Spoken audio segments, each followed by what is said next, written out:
It really feels like the world is on a knife's edge, doesn't it? I mean, every time you look at the news, it's just this constant wave of anxiety, a drumbeat of crisis and decline.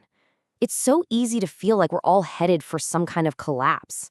But what if that feeling, that dread we all share, what if it's wrong? What if we've just forgotten where we came from? I mean, seriously, think about it for a second. When you look out 10, 20, 50 years from now, do you see progress or do you see decay? It's a heavy question, right? And for most of us, the answer leans towards pessimism. It feels like the smart, rational take, but it might just be the single biggest mistake we're making. Because, you see, to really understand the future, we have to get brutally honest about the past. For almost all of our time on this planet, the default setting for humanity wasn't progress. It was just scraping by. Life was this non-stop grinding battle against starvation, against disease, against the elements. Okay, let's make this super real. Imagine your entire paycheck. Now picture 3/4 of it just gone. Poof. And that's not for rent or your phone or Netflix. That's just to not starve. And that last 25%, that had to cover your house, your heat, your clothes, everything.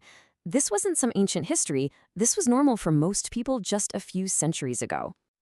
Welcome to Animeconomy. Today, we're diving deep into one of the most counterintuitive and honestly powerful books of our time, The Rational Optimist by Matt Ridley. This is a book that basically challenges everything we think we know about where humanity is headed. So, in the next few minutes, we are going to unlock the one true superpower that sets humans apart from every other species. We'll show you why thinking of the world as a zero-sum game is just a massive mathematical mistake. And we'll explore the single greatest engine for innovation ever discovered. But the biggest insight, the one that connects all of this to your life, yeah, we're saving that for the very end. So you're gonna want to stick around. All right, let's get into it.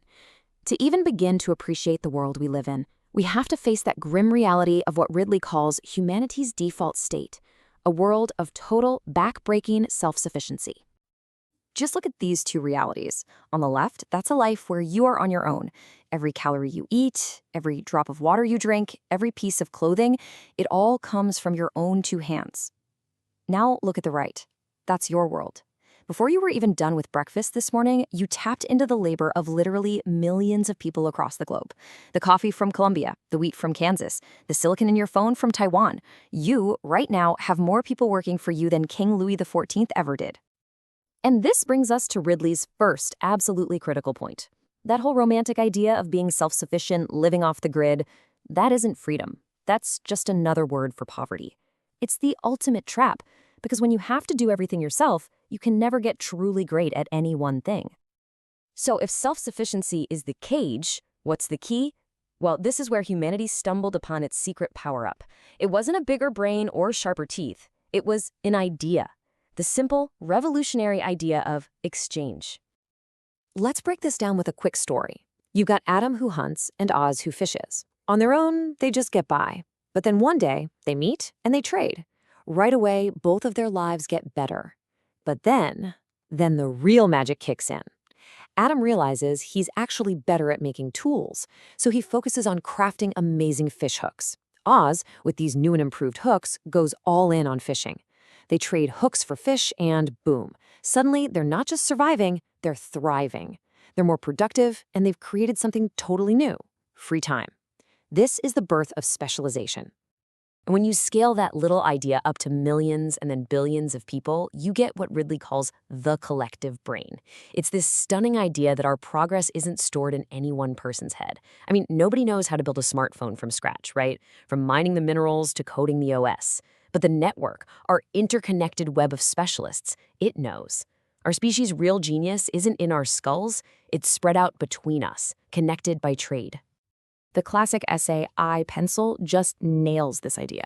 A simple pencil tells its own life story, tracing its family tree back to loggers in Oregon, graphite miners in Sri Lanka, and rubber harvesters in Malaysia, not to mention all the people who built the trucks and the ships and even brewed the coffee for the workers. Not a single person on Earth knows how to make a pencil. It's a product of the collective brain, a symphony of cooperation that just happens. And this all leads us to maybe the most profound mental shift in the entire book. We are hardwired to see the world as a fight over a limited pie. But what trade and specialization do is they transform the world from a zero-sum fight into a positive-sum game. So here's the deal. A zero-sum view says that for me to get more, you have to get less. The pie is fixed. It's the mindset of war and conflict. But the positive-sum game of trade says, hey, wait a minute, we can both win. By trading, we don't just slice the pie differently, we actually bake a bigger pie. Adam and Oz didn't just split their food, they created more food and more free time for both of them. This is how wealth is actually created, not just moved around. It's the engine of cooperation itself. You know, if this idea of a positive-sum world is starting to click for you, do me a quick favor and share this with someone who maybe needs a dose of rational optimism. It's a message that kind of cuts through all the noise. And of course, hitting that like button really does help us out. Thanks. Okay, so let's look at the results of all this, because the payoff from this positive-sum game is just staggering. And the best way to measure it isn't in dollars or gold. It's in the only currency that really matters, your time.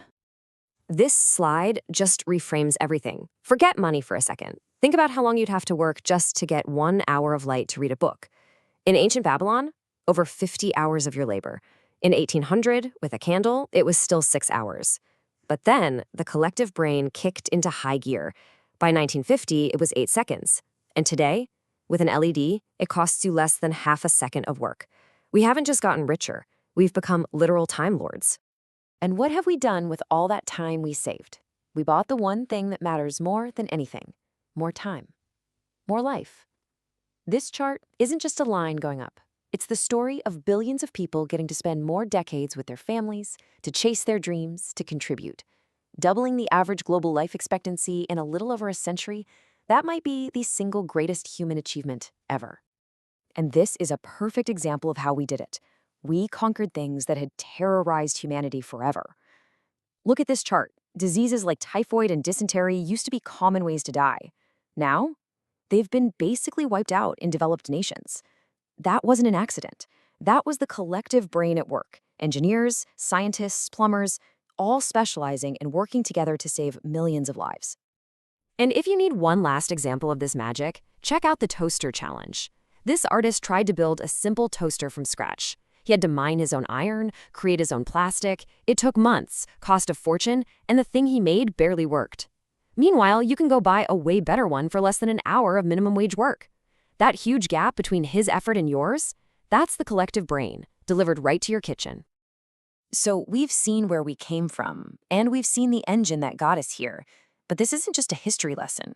This is where the story turns and becomes about you, because this grand story of human progress, it is not over. I want you to just let this quote sink in for a minute. It was written back in the 1830s, but it's more true today than ever.